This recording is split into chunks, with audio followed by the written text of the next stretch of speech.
नमस्कार, दिन भर की बड़ी खबरों में आपका स्वागत है। मैं हूं आपके साथ मीनाक्षी त्रिवेदी।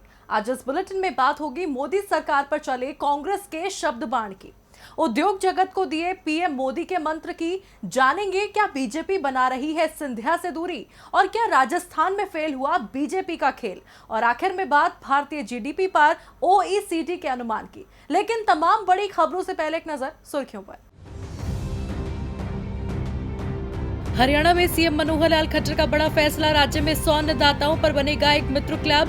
90% सब्सिडी पर 1000 बोरवेल का लक्ष्य। राज्य में अन्नदाताओं की फसल की पैदावार बढ़ाने के चलते लिया गया फैसला। मध्य प्रदेश में ईवीएम पर शुरू हुई राजनीति, कांग्रेस ने कहा एमपी में बैलेट पेपर से हो विधानसभा उपचुनाव में मतदान। गृह मंत्री और स्वास्थ्य मंत्री नरोत्तम मिश्रा ने किया पलटवार, कहा कांग्रेस परिणाम आने पर हो जाएगी खामोश। बिहार में चुनाव की तैयारियां तेज, भाजपा ने जनसंपर्क अभियान किया शुरू, घर घर जाकर दे रहे हैं प्रधानमंत्री की चिट्ठी। बीजेपी का 1 साल के कार्यों और उनकी उपलब्धियों को 1 करोड़ घरों तक पहुंचाने का है लक्ष्य। जनता को बड़ी राहत, ड्राइविंग लाइसेंस, गाड़ी के रजिस्ट्रेशन और फिटनेस की वैलिडिटी 30 सितंबर तक बढ़ी। पहले 30 जून थी आखिरी तारीख। केंद्रीय सड़क और परिवहन मंत्री नितिन गडकरी ने राज्यों और केंद्र शासित प्रदेशों को गाड़ियों के दस्तावेजों की वैधता बढ़ाने की एडवाइजरी की जारी। हफ्ते के चौथे कारोबारी दिन लाल निशान पर बंद हुआ शेयर बाजार, सेंसेक्स 708 अंक और निफ्टी 214 पॉइंट नीचे हुआ बंद।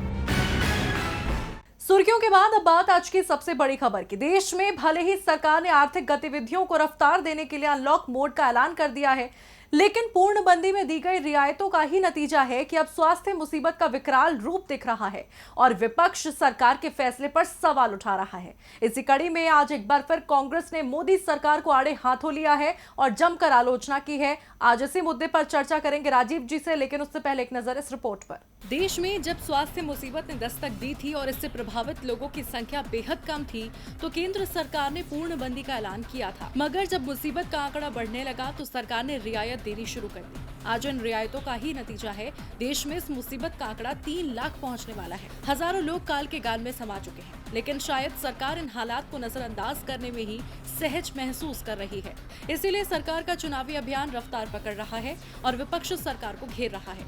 आज एक बार फिर कांग्रेस ने ट्वीट के जरिए केंद्र की नरेंद्र मोदी सरकार को जमकर खरी खोटी सुनाई है। कांग्रेस ने स्वास्थ्य मुसीबत से काल के गाल में समाने वालों का आंकड़ा पोस्ट करते हुए ट्वीट किया।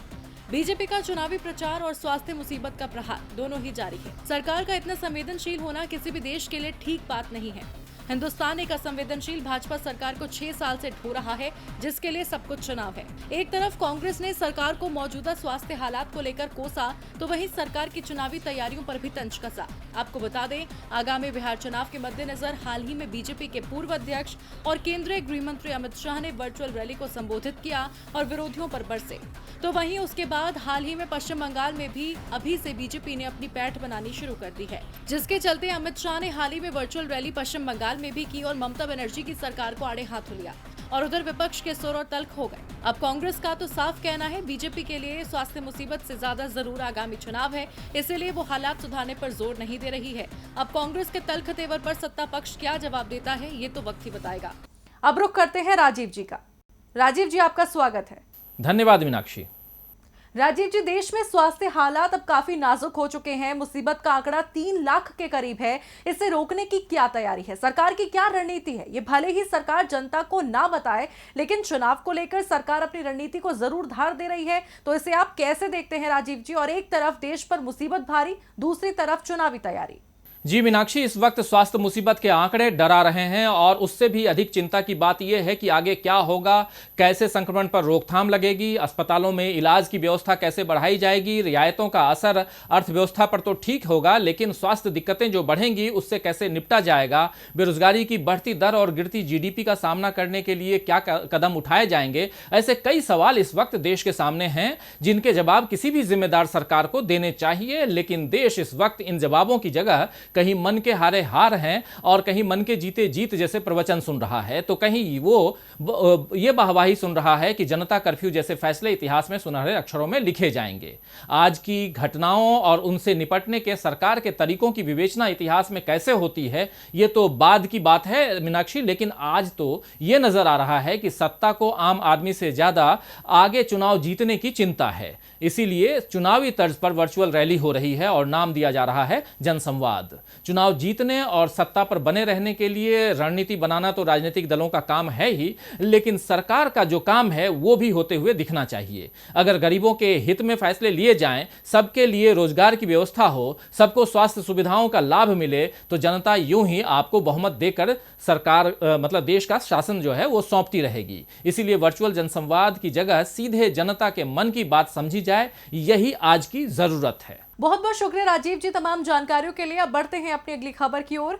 देश में स्वास्थ्य मुसीबत अब तेजी के साथ अपना दायरा बढ़ाती जा रही है। सरकार के सामने कई चुनौतियां हैं तो विपक्ष के पास सवालों का भंडार, जिसका जवाब भले ही सरकार ना दे, लेकिन देश को आत्मनिर्भरता का पाठ जमकर पढ़ाया जा रहा है।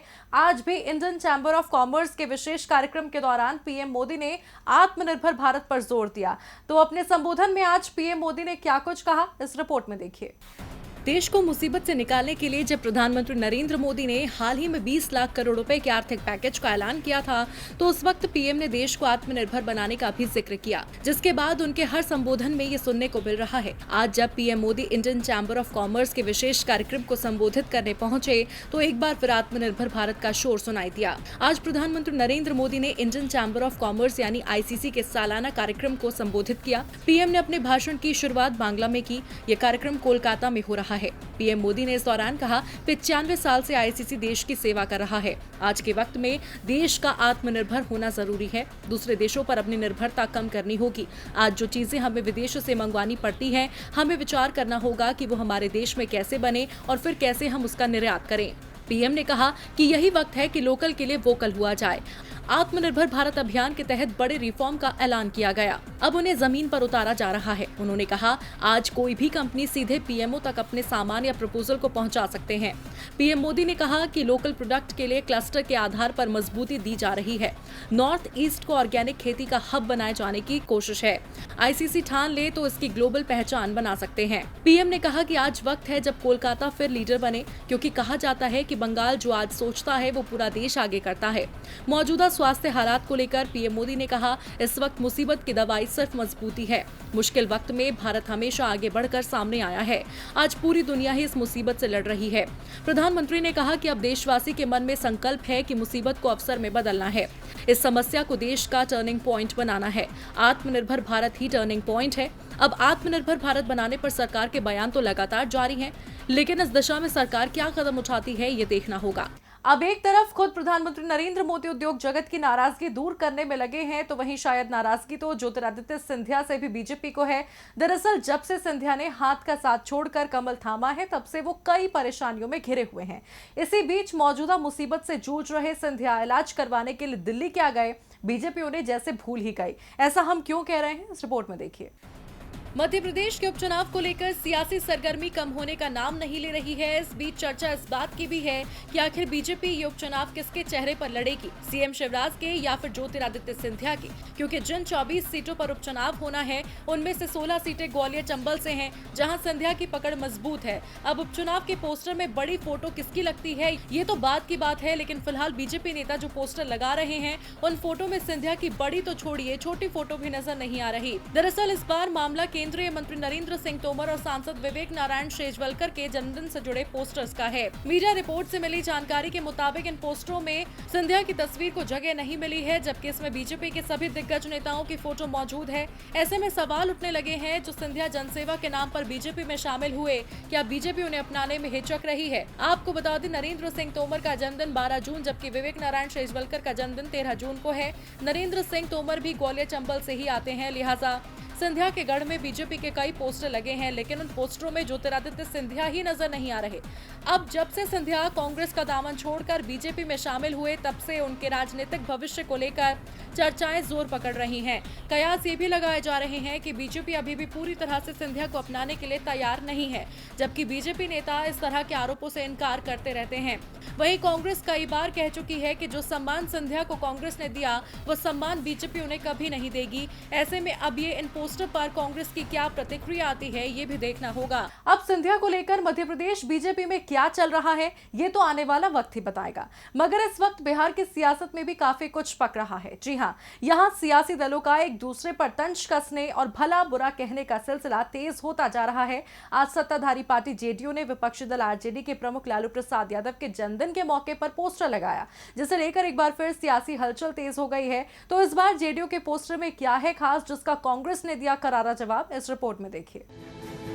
आज बिहार के पूर्व मुख्यमंत्री और राष्ट्रीय जनता दल के सुप्रीमो लालू प्रसाद यादव का 73वां जन्मदिन है और इस मौके पर भी सूबे में सियासत जोरों पर है। दरअसल अब जेडीयू ने लालू यादव के 73वें जन्मदिन पर नया पोस्टर लगवाया है, जिसमें 73 संपत्तियों का ब्यौरा दिया गया है। पोस्टर में साथ ही लिखा है, लालू परिवार का संपत्ति नामा, राजनीतिक धौंस से अर्जित की गई संपत्तियों का ब्यौरा अभी पूरा नहीं, शेष है।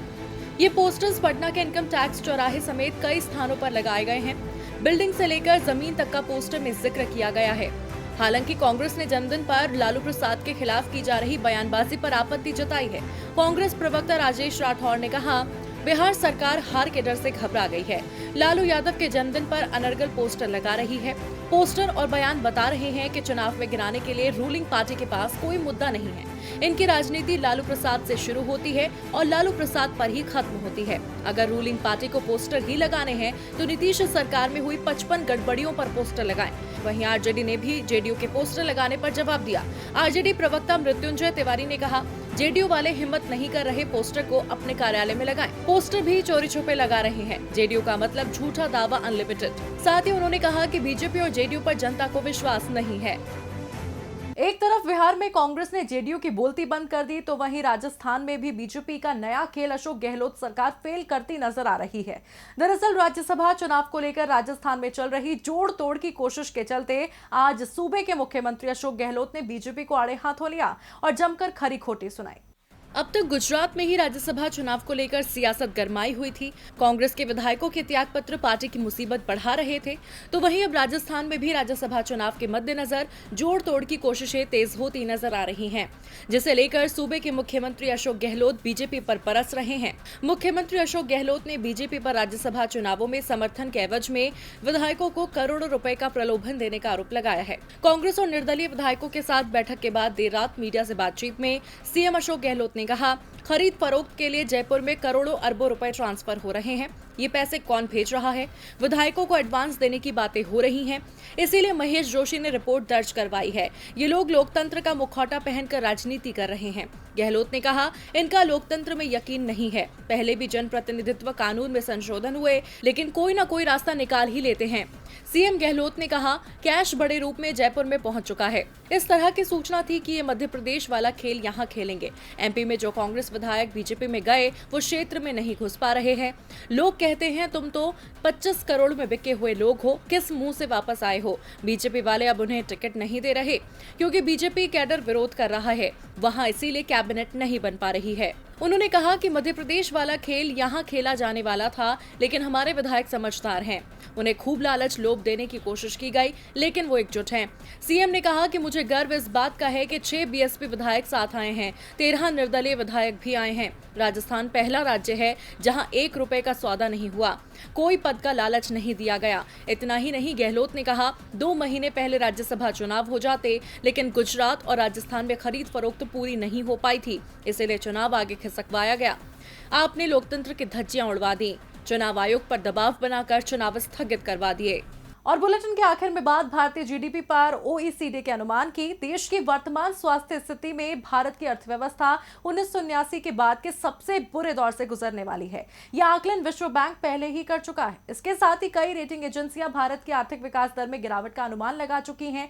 लेकिन अब जो खबर भारत की अर्थव्यवस्था के लिहाज से आई है, वो और भी परेशान करने वाली है। देखिए रिपोर्ट में। मौजूदा हालात में दुनिया मंदी के सबसे खराब दौर से गुजर रही है। प्रति व्यक्ति आय में तेजी से गिरावट आई है। कई लोगों के हाथों से रोजगार चला गया है। छोटे उद्योग तो बंदी की कगार पर पहुंच गए हैं, जिसके चलते करोड़ों लोग गरीबी का शिकार बन रहे हैं। इकोनॉमिक कॉपरेशन एंड डेवलपमेंट यानी ओईसीडी ने कहा है, मौजूदा वित्त वर्ष में भारत की ग्रोथ नेगेटिव जोन में चली जाएगी और ये घटकर -3.7% तक पहुंच सकती है। लेकिन अगर संक्रमण की दूसरी लहर आती है तो ये -7.3% तक भी पहुंच सकती है। OECD की रिपोर्ट में वित्तीय बाजार की अनिश्चितताओं पर भी चिंता जताई गई है। इसमें कहा गया है कि सरकारों, कॉर्पोरेट कंपनियों और बैंकों की माली हालत ठीक नहीं है। इसका निवेश और ग्रोथ पर गहरा असर पड़ेगा। रिपोर्ट में कहा गया है कि वित्त वर्ष 2020-21 में सरकार का राजकोषीय घाटा बढ़कर 8.2 से 8.9% के बीच रह सकता है। दूसरी तरफ फिच रेटिंग्स ने अपनी रिपोर्ट में कहा है कि भारत के फाइनेंशियल सेक्टर की हालत अगर आगे और खराब ना हो तो ग्रोथ रेट में जबरदस्त तेजी आ सकती है। हालांकि मौजूदा वित्त वर्ष में लॉकडाउन की वजह से केंद्र की अर्थव्यवस्था पर दबाव रहेगा। भारत की ग्रोथ रेट नेगेटिव रहेगी, लेकिन अगले वित्त वर्ष में अर्थव्यवस्था तेजी से बाउंस बैक कर सकती है। फिच रेटिंग्स के अनुमान के मुताबिक अगले वित्त वर्ष में भारत की जीडीपी की ग्रोथ रेट 9.5% रह सकती है। फिलहाल दिन भर की बड़ी खबरों में इतना ही। आप देखते रहिए डीबी लाइव। नमस्कार।